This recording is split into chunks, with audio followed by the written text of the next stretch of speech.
Bueno, hola, buenas noches. Mi nombre es Dolly Tatiana Gracia García. Yo soy médica egresada de la Universidad del Tolima. Actualmente me encuentro realizando la especialización en geriatría, primer año en la Universidad Nacional, y a su vez me encuentro realizando la especialización en pedagogía y docencia de la Fundación Universitaria del Área Andina. En este segundo módulo vamos a abarcar todos los pasos de la atención integral a víctimas de violencia sexual.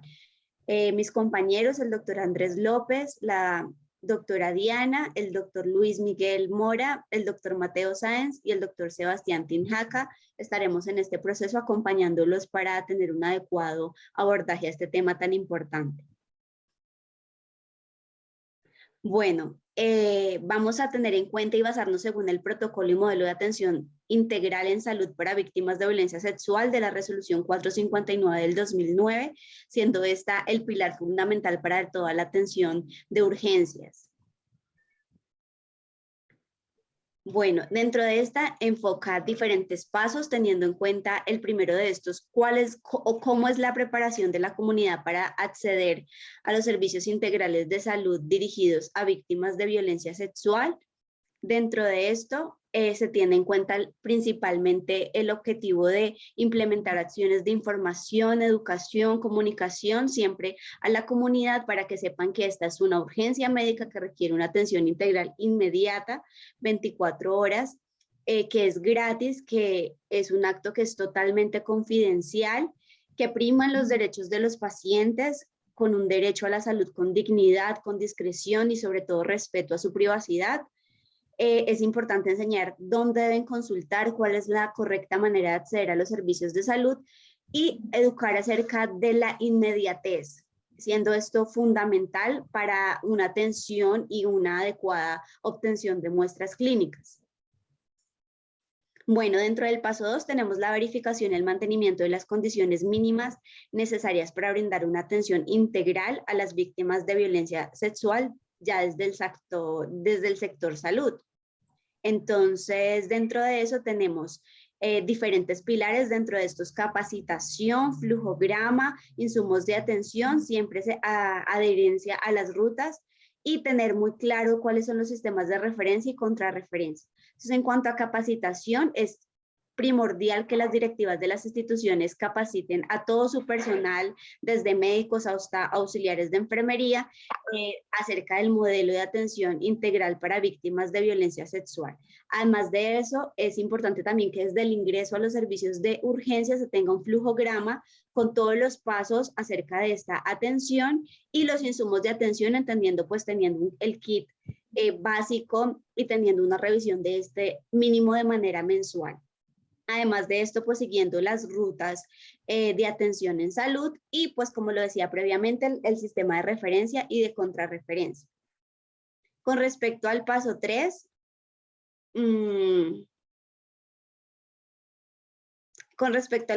vamos a hablar acerca de la recepción inmediata de la víctima de violencia sexual en el servicio de urgencias médicas. Esto entendiéndose como que es vital, es un triage 1 en las primeras 72 horas. Posterior a este se convertiría en un triage 2 si es mayor a 72 horas, excepto si se tiene alguna ideación depresiva o suicida, un sangrado vaginal o uretral severo, agitación psicomotora, alucinaciones o un alto riesgo de revictimización. Además de eso, pues es importante que se tenga con todo el servicio especializado atento y dispuesto para la atención a estas víctimas de violencia sexual, a menos pues que la víctima se niegue a ser atendida en urgencias.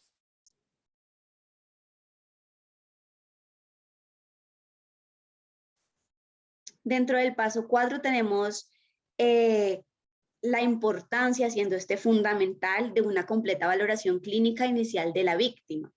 Entonces, dentro de esto tenemos 4 pilares, la parte A, B, C y D. Dentro de la parte A nos enfocaremos en la anamnesis de la víctima de violencia sexual, la B, el examen clínico general de la víctima de violencia sexual, en la parte C, el examen ya genital y anal, y la parte D con respecto a los diagnósticos clínicos en nuestra víctima de violencia sexual.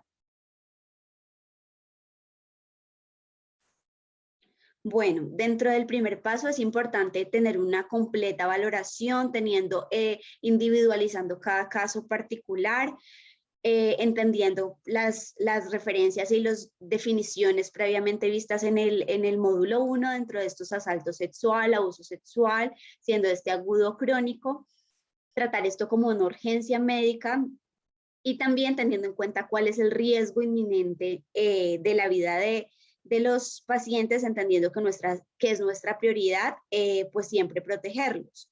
Y pues continuar con el examen genital y el examen también de la salud mental.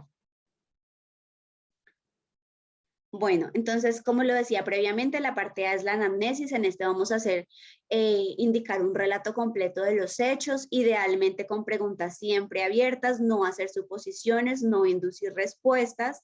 Y pues también es importante tener en cuenta que en aquellos pacientes menores a 3 años, pues no es una entrevista directa, es una entrevista que idealmente se necesita un apoyo de psicología.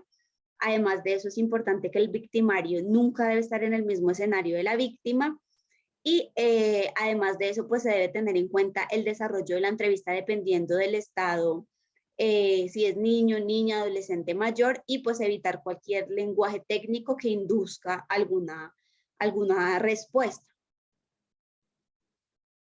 Bueno, como un abordaje a cómo hacer una adecuada anamnesis en estos casos que es tan difícil, tener en cuenta la edad, digamos, el paciente que tenemos, preguntar preguntas tan básicas como quién, qué, dónde, cuándo, cuántas veces ocurrieron estos hechos y el número de circunstancias.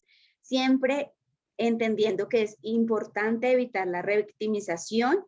Además de eso, asegurar una confidencialidad y privacidad, que se sienta seguro el ambiente, evaluar situación de seguridad para que la víctima pues no tenga o esté expuesta a nuevos eventos y siempre, como lo decía previamente, registrar un relato que sea espontáneo, que registre las acciones además de esto, que tengan implicación médico-legal, como por ejemplo la habilidad emocional durante su relato, si tuvo cambio de ropa, si tuvo deposición, si usó tampones, si en ese momento tenía la menstruación o si había tenido algún antecedente de alguna anticoncepción.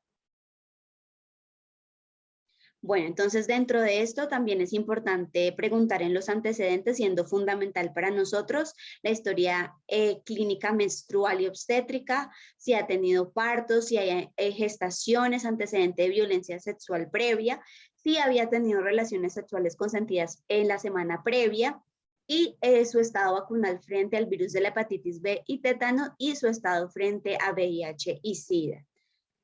Pues entendiendo que esto es fundamental también para el tratamiento que vamos a dar en los posteriores pasos. Bueno, además de eso, pues el siguiente paso, la parte B, es el examen ya clínico general de la víctima. Dentro de esto, abordando la valoración de la apariencia general, el examen clínico mental completo y un examen físico completo. Además de eso, es importante también entender pues, que es un ser biopsicosocial, entender si está agitado, ansioso, depresivo o algo que nos impida abordar adecuadamente este caso. También tener en cuenta los signos vitales, si hay taquicardia y pues la estabilización es primordial también ante estos casos. Siempre intentar una tranquilización verbal. Si esto no es posible, pues evitar o dentro de que no sea posible, que sea necesario una sedación. Y pues además de eso, como lo decíamos previamente, siempre evitar la revictimización y entender y hacerle claro al paciente que es muy importante que busque ayuda y que puede confiar en nosotros. Bueno, dentro de esto también es importante el examen mental, entonces como lo decía previamente, el porte, la actitud, cómo está su conciencia, si está alerta, no está alerta, si está orientado, cómo está su pensamiento, cómo está su afecto, si está ansioso, si está triste, si tiene alguna alteración en la sensopercepción que nos sugiera que ha recibido alguna sustancia psicoactiva, cómo está su memoria, su inteligencia, por ejemplo, también en personas que tienen algún déficit cognitivo, cómo es su conducta y si tiene un juicio conservado o si está, digamos, bajo efecto, por ejemplo, de licor o sustancias psicoactivas. Dentro del examen físico también es importante evaluar de manera holística a la persona, buscando contusiones, petequias, marcas, anotando su tamaño, el color, su forma y todas las peculiaridades que presente, y además de esto, pues entendiendo y anotando claramente el segmento que está comprometido, el segmento anatómico comprometido. Todo esto debe dejarse documentado. Dentro del examen también debe tenerse en cuenta, por ejemplo, enfocarse en cosas menos obvias como los tímpanos, que en ocasiones personas que reciben bofetadas pues, pueden tener alteraciones a este nivel. Y además de eso, por ejemplo, buscar en cuello sugilaciones, marcas de dedos, cosas que sugieran también violencia y lesiones físicas. Y pues siendo primordial en las primeras 72 horas principalmente un examen paragenital y un examen pues genital y anal, buscando fluidos y muestras que nos ayuden a un abordaje integral de nuestro caso. Además de eso, pues también es importante primordialmente que se informe todo lo que se va a hacer y si esta persona nos concede o nos da su consentimiento, que también es muy importante firmar y dejarlo claro para poder realizar todo este abordaje integral. Además de eso, es importante pues que a la víctima se le dé su privacidad, entendiendo esto que use pues una bata y que solamente se descubra la parte que se va a evaluar. Con respecto al paso 4, la parte C, ya vamos a hacer un examen clínico genital y anal de la víctima de violencia sexual. En esto es primordial evaluar pues principalmente la pertinencia, como lo decía previamente, si está en las primeras 72 horas y según el evento narrado. Si digamos nos explica abuso de tipo tocamiento, pues es menos probable que nosotros encontremos o poco probable que encontremos algunos hallazgos a nivel genital. Además de eso, pues también cuando se enfoca y se evalúa al paciente de manera integral, generalmente nos ayuda a que tengan menos somatización, como por ejemplo algunos dolores pélvicos. Entonces es importante un examen cuidadoso, tranquilizador, que nos ayuda pues a prevenir algunas patologías como las previamente nombradas. Bueno, como lo decía previamente, primordial el examen genital en las primeras 72 horas. Sin embargo, si la consulta se hace después de las 72 horas, pero antes de una semana de transcurrida la agresión sexual, en este caso también es importante orientar si encontramos heridas, cicatrices en cualquier parte del cuerpo, se registra si están en proceso de curación, que eso nos puede orientar cuál es el tiempo de evolución. Además de eso, pues vamos a buscar contusiones, laceraciones, vamos a buscar un examen general, genital y anal, cuidadosamente, respectivamente, según la narrativa y el relato de cada paciente. Y vamos pues siempre a hacer un apoyo y apoyarnos en psiquiatría también para ayudar a tranquilizar pues a cada paciente. Bueno, dentro de esto es indispensable informar cada parte del examen genital y anal que se haya realizado y que se tenga la aprobación, como lo decía, con la respectiva firma del consentimiento informado, si es un menor de edad por su familiar, por su padre o tutor a cargo. Se debe documentar la presencia o ausencia de fisuras, desgarros, flujos, sangrados, tanto en perinea anterior como en el área anal. En las mujeres también es importante evaluar de forma ordenada la vulva, la cara interna y externa de los labios mayores, la horquilla vulvar, los labios menores, el área vestibular, el clítoris, el meato urinario, el himen, la fosa navicular, la región anal y perianal, porque si lo hacemos en este orden es muy poco probable que algo se nos escape. Y pues en los hombres también se debe dejar documentado el escroto, el pene, el prepucio, el frenillo, el surco balano prepucial, el glande, el meato urinario, el ano y la región perianal, respectivamente, como lo dije anteriormente, para que no se nos escape nada de nuestro examen físico.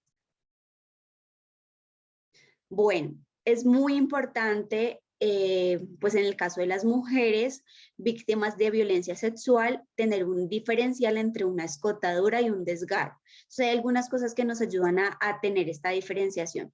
Dentro de esto, en la escotadura no profundiza hasta el borde de implantación, mientras que el desgarro sí lo hace. En la escotadura hay bordes regulares, en el desgarro son irregulares.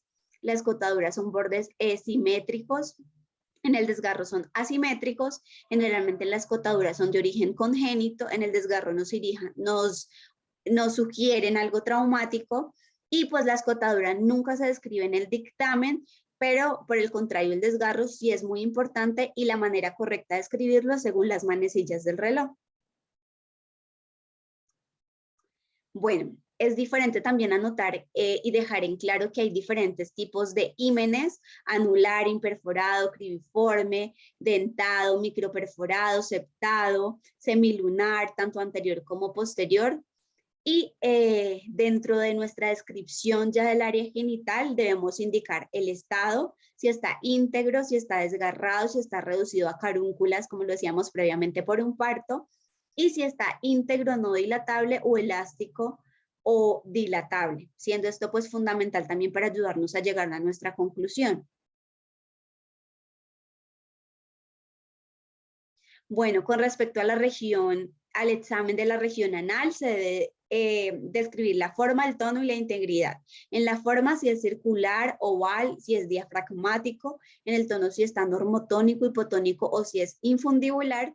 Y con respecto a la integridad, si evidenciamos fisuras, desgarros, equimosis, eritema, edema, borramiento de los pliegues del esfínter que nos sugieran pues que ha habido un traumatismo a este nivel. Bueno, con respecto a la parte de que ya son los diagnósticos clínicos de la víctima de violencia sexual, dentro de esto pues hay diferentes códigos en el CIE-10. Dentro de esto podemos encontrar abuso sexual, agresión sexual con fuerza corporal, ya sea en vivienda o en institución; agresión sexual con fuerza en escuelas, con deporte y atletismo, en calles y carreteras, en comercio, en áreas industriales, en granjas, en un lugar que no es claro, porque como le decía, la víctima puede haber sido expuesta a alguna sustancia psicoactiva, o un examen que sería el Z088, un examen de observación consecutivo a denuncia de violación y seducción. Bueno, se tienen otros como síndrome de maltrato por esposo o pareja. Es también muy importante en este caso que todo acto que no sea consensuado puede ser pues es un abuso sexual, y se tiene que también dejar claro esto como una violencia intrafamiliar, también con su respectiva ficha, notificando a las autoridades competentes. Y se debe dejar la historia clínica hallazgos secundarios, como lo decía, síndrome de maltrato por esposo, problemas relacionados con rechazo sexual, problemas relacionados con prisión o encarcelamiento, o que sea relacionado a una exposición o desastre. Y dejar los diagnósticos organizados de acuerdo a su importancia para que también nos ayuden en nuestro soporte de caso. Bueno, dentro de los diagnósticos también es importante buscar diagnósticos en la esfera mental. Entonces, en la historia clínica, diagnósticos secundarios, diagnósticos en la esfera física también secundarios, diagnósticos que nos ayuden a sospechar causas externas como maltrato físico, maltrato emocional, dentro de otro, esto con sus respectivos RIPS. Y pues utilizando y diligenciando todas las fichas que tenemos disponibles en nuestras instituciones. Bueno, es muy importante tener en cuenta, como lo decía previamente, el kit de profilaxis post-exposición. Normalmente esto está en todos los servicios de triage, se encuentra este kit.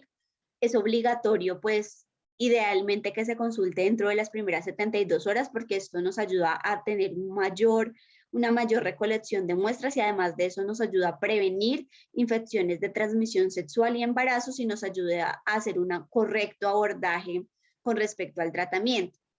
Es también importante determinar los factores de riesgo, el número de agresores, el tipo, la frecuencia, y si es un agresor desconocido, tener en cuenta e iniciar todo nuestra profilaxis post-exposición y nuestro seguimiento clínico.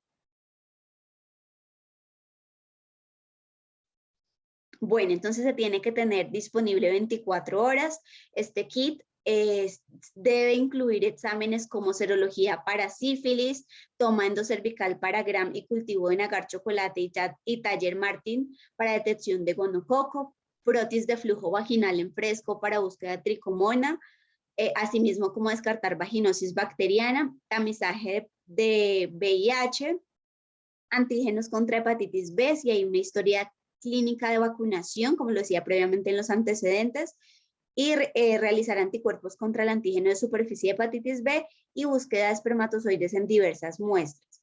Es diferente el tratamiento para mayores y menores de 13 años, esto pues también teniendo en cuenta la diferencia con respecto al kit, y pues se debe tener todos los medicamentos más los elementos para la toma de muestras médico-legales, dentro de estos la inmunoglobulina antihepatitis B, la citromicina. Bueno, entonces con respecto al tratamiento, se debe evaluar, como lo decía previamente, si hay vacunación o no contra hepatitis B. Esta se debe iniciar idealmente durante las primeras 72 horas post-exposición, teniendo diferentes dosis pediátricas para adolescentes y para adultos. Además de eso, la primera y la segunda dosis deben estar separadas por un intervalo mínimo de 4 semanas. Y pues el esquema recomendado también en estas directrices es de 0, 1 y 6 meses. O se pueden recomendar algunos esquemas rápidos que puede ser 0, 1, 2 meses, pues generalmente en población que sospechamos que hay mayor riesgo. Dentro de esto también pues se tiene en cuenta si la fuente es positiva contra hepatitis, si es negativa o si es fuente desconocida.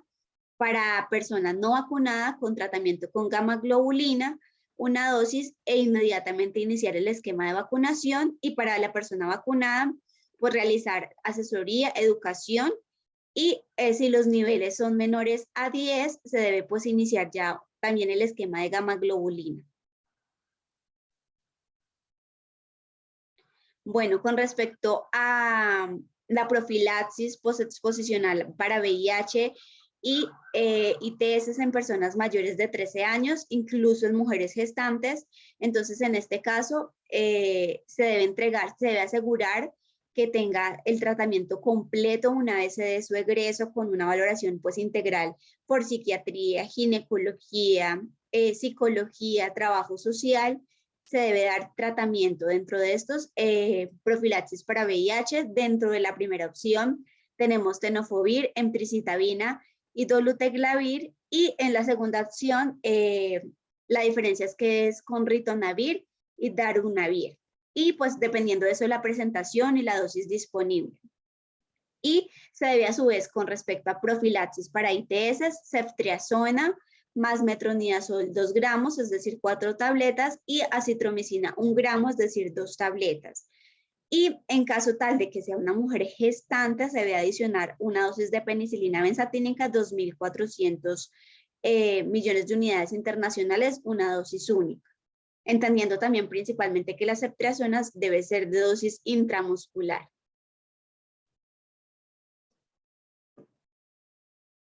Bueno, en personas menores de 13 años se hace también el protocolo, simplemente varía pues que dependiendo del peso, asimismo es la dosis por kilogramo. Entonces, por ejemplo, con respecto a sidobudina, si es de 4 a 9 kilogramos, 12 miligramos por kilo por cada 12 horas por 30 días, de 9 a 30 kilos, 9 miligramos cada 12 horas, y si es mayor a 30 kilos, 300 miligramos cada 12 horas. Asimismo, se tendrá en cuenta con los demás medicamentos. Es importante tener en cuenta que en niños y niñas mayores de 3 años se recomienda tabletas masticables de lopinavir y ritonavir. Entendiendo esto, pues también las dosis, dependiendo de su peso, ahí dejamos a disposición también todas las presentaciones para que cada uno pues lo estudie de manera muy acuciosa. Bueno, como lo decía, pues en caso de que haya anemia, haya una intolerancia por lopinavir, ritonavir, se debe pues cambiar el tratamiento a sidobudina, de sidobudina por abacavir, y también dependiendo de eso se van a dar tabletas masticables. Y pues también es importante dejar en cuenta que también necesitan su profilaxis para ceftriaxona, metronidazol y acitromicina para prevenir infecciones de transmisión sexual, pero pues varía la dosis. Ceftriaxona 50 miligramos por kilogramo, ya mayores de 12 años una ampolla intramuscular.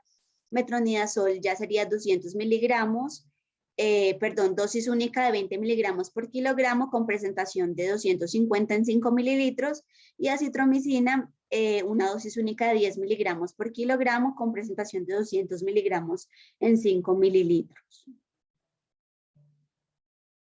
Bueno, también es muy importante asegurar la anticoncepción de emergencia en estos pacientes. Dentro de las primeras 72 horas, el tratamiento se hace con 2 tabletas de levonorgestrel, y también cuando se nos presente con más de 72 horas de exposición, pero menos de 120 horas, podemos utilizar el dispositivo intrauterino, y siempre informando sobre todo la interrupción, los métodos de interrupción voluntaria de embarazo, que pues está aprobado producto también de una violación. Bueno, muchas gracias a ustedes. El próximo módulo intentaremos abordar un caso clínico para que de esta manera pues hagamos un abordaje holístico a todo lo que hemos explicado previamente.